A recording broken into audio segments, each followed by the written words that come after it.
started yes. think about, what he'd actually recorded. Yeah. A shame that they wait till people pop off and then they go back and have a look at their work and think, oh, actually, by the way, they were fairly accurate in that one. Well, they don't do that to me. Well, yeah, but what was happening too was a lot of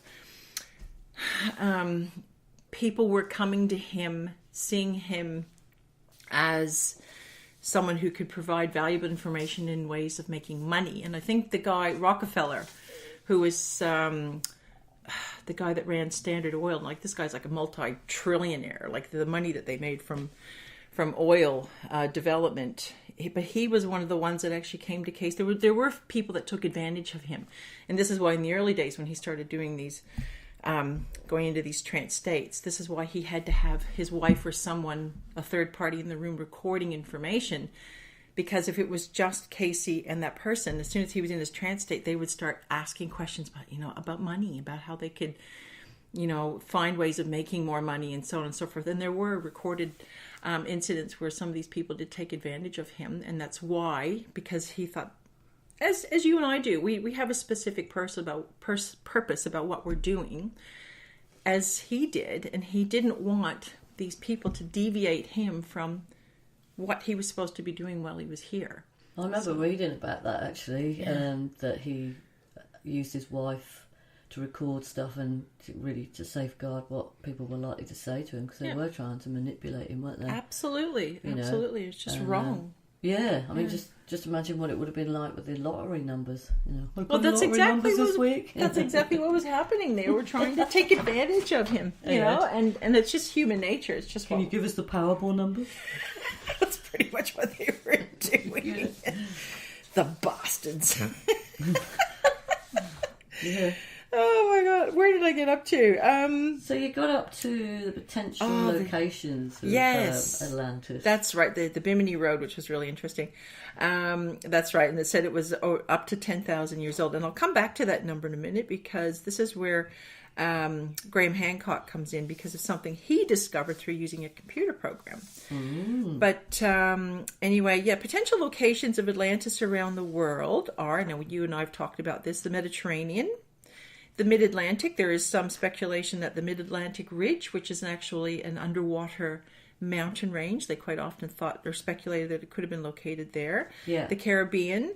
I've actually got a book here on my shelf where the author suspects that the Antarctic could even be a location of Atlantis, because now it's all under ice, and because there have been continental shifts in 10,000 years. A lot of things have changed, and the Earth's climates have changed. Places like in Egypt that were once upon a time very tropical, and there's plenty of evidence of that, is now obviously very dry, and it's a completely different place to what it was 10,000 years ago as well. Yeah, there was a reference that I was reading that even in Cornwall, which is a small county in the UK, right. I was really excited about it, that there was reference in the legends and myth that there was a civilization that was off the Atlantic and off Ireland and England. Yeah. I can't remember what the date was, but anyway, I was quite excited that there was reference to it, that they knew that there was a civilization that had sunk. Yeah. So yeah. Yeah. I was really excited. But that's the thing. I mean, and we think we're standing on solid ground, but the tectonic plates beneath us are always moving. Check you out, your tectonic plates. Yeah. Hey. I looked it up. Yeah, big W, tectonic plates. Here we go. That's it. Buy one, get one free. So Antarctica was definitely one theory, which is a very interesting read. But the most convincing location, from my perspective anyway, is in West Africa. It's a strange anomaly that can only be seen from space called the Rakat, and it's also referred to as the Eye of the Sahara. It's most likely as the most likely location of what we think was Atlantis, because when you look at the Rakat from space, you can see ringed masses that looked very much like the concentric circles, like circles within circles, and it's clearly visible from space. The land measurements are exact to Plato's description of Atlantis. Yeah. There's also geographical evidence of a tectonic plate incident that occurred around approximately 10,000 BC, where the land mass dropped down suddenly, caused by plate movement below the surface. There's also geographical evidence of a massive tsunami that would have destroyed the island nation. The geography visible today provides convincing evidence that this entire desert region was once surrounded by water. The evidence for the existence of Atlantis may be difficult to come by, but remember, both Troy and Angkor Wat, which are now clearly in existence, or were also considered myths until they were finally discovered. Wow. You know what I mean? So there's a lot of stuff that's going on, and there's just, like, we talk about it a lot, and there is a lot of evidence, you know, overall, to say that these places existed. Apparently the Atlanteans were very tall. And had red hair. That was sort of a very common trait, and blue eyes. Which I thought was interesting. That also was according to Edgar Cayce. Yeah. Talking about Edgar Cayce, though, we're going to talk about the RHESUS connection in that. Yes. And I'll start with a little story that when I went back to the UK, I went to see my brother-in-law who lives in Cornwall, and was talking about the podcast, The Numinous Factor, and what we were doing. Yeah. And I haven't really talked much to him about this psychic ability, although he was one of the people that remembers that program that we talked about in our last episode. He was actually in Germany. Okay. And so he's always very open to all this sort of stuff. And when I started to talk to him about what we were doing, he just said to me, so what blood type are you then? I said, what difference does that make? And he said, no, I'm really interested to know, Ronnie, what blood type are you? I said, oh, RHESUS negative. He said, that'll be why. So I said, what's the connection there then? So he'd obviously read up about Atlantis. He didn't mention Edgar Cayce, but in our research, the two connect very well. That the people that came from Atlantis, apart from their obvious physical difference, being tall and mostly with dark reddish hair and kind of like blue, maybe bluey green eyes, that they all have the RHESUS negative factor. So for those of you who don't know much about the blood types, there are actually your standard blood types, which is O, B, A, AB. And most people, the majority of people in this world are positive. So that means that they've got the RHESUS factor. So RHESUS negative means that you don't have that. And that's actually a protein. It's a sensitive D antigen, which is a protein that coats the blood cells. Yeah. And it kind of gives the indication that we're more of a pure bloodline. Although there's suggestion that, it's a hybrid, which means that it may have been linked to rape and pillage of angels, which I'm sure wouldn't have been quite like that. It would have been more persuasion and love over a glass of wine. It's in a bottle of whiskey. Hey, did you know I was an angel? Yeah. There was some talk about my mama said I was. Yeah. Oh, yeah, whatever. That's what they say to all the girls. No, really, I am an angel. When you see the humps in my back of my jacket and my trail of feathers everywhere. So, going back to the angels, that's what they say is sort of like the hybrid, because apparently, these angels came down and mated with the women. And as some critics have said, that would have been virtually impossible because it was so big. There's no way they would have been able to have physically had sexual intercourse with willing women. Wouldn't that be great? If there was some sort of dating site for angels. Thefilm.com. Yeah. What are your most positive traits? Don't talk about wings. It's a very sensitive subject. Yeah. How high can you fly? And how fast?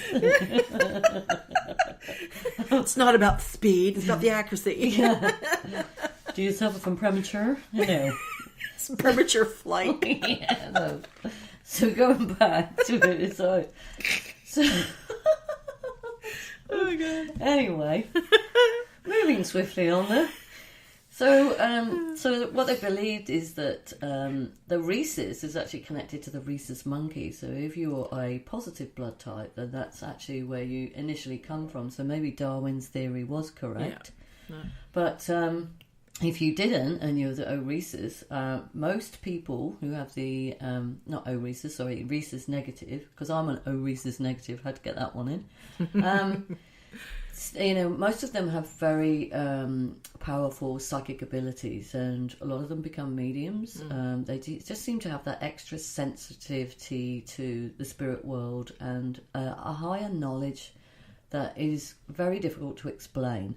So the information that you already have filed inside your library in your brain, that information, I don't know. I know that it hasn't been extracted from this life, so it's come from another. So maybe it is from the Akashic.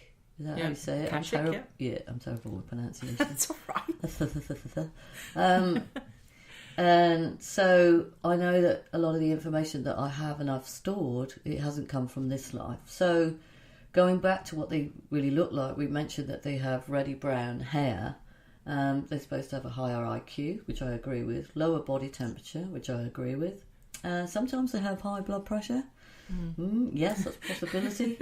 There's a question mark about whether they've got an extra vertebrae, which would be right at the bottom of the spine, not sticking out through the top of the neck. Like a tail. Yeah. Or maybe it was in the middle, connected to the wings. Of course. See? Oh, there you go. Yeah. And spoken like a true rhesus.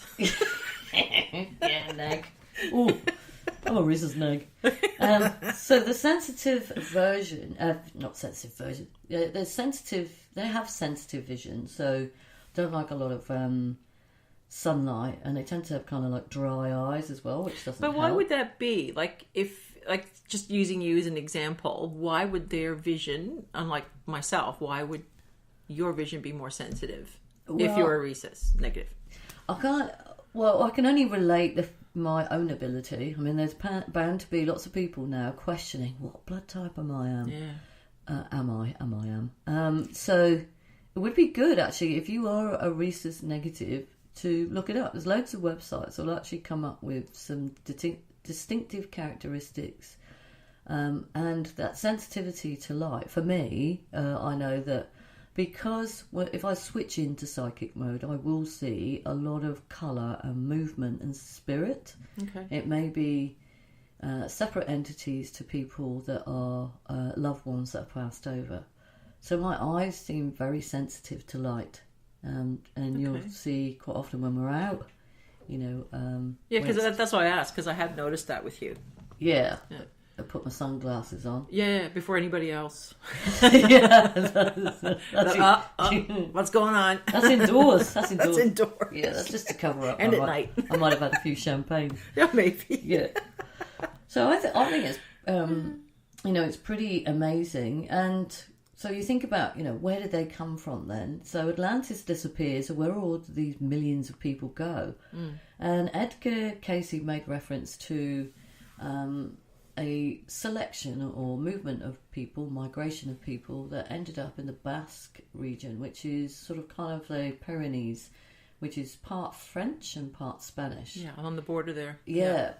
And they settled there, and obviously there were other, they migrated elsewhere to North Africa. Because isn't that where the highest percentage of rhesus negative people live? It's like 40% or something. In the Basque region, yeah. Which is, I think that's really amazing that in the entire world, there are something like 20% of the population, that's the world population, 25, actually have the rhesus negative, and it's even lower for women. Men tend to have it more than women do. And it's highly concentrated in that area. Now, if I look at my own heritage, I'm Spanish Irish. So the Spaniards invaded Cornwall as well as Ireland.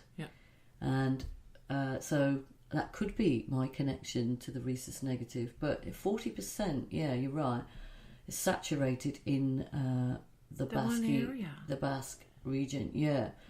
So you've still got, there were a lot that were banished to Turkey as well. So that seems to be a fairly high percentage. Egyptian as well, Egypt. And believe it or not, I mean, obviously the first sort of nomadic tribes came from Egypt, which would have been gypsies. the gypsies who they do have a high proportion of O I was just going to ask that. negative. So is the rhesus negative just amongst those who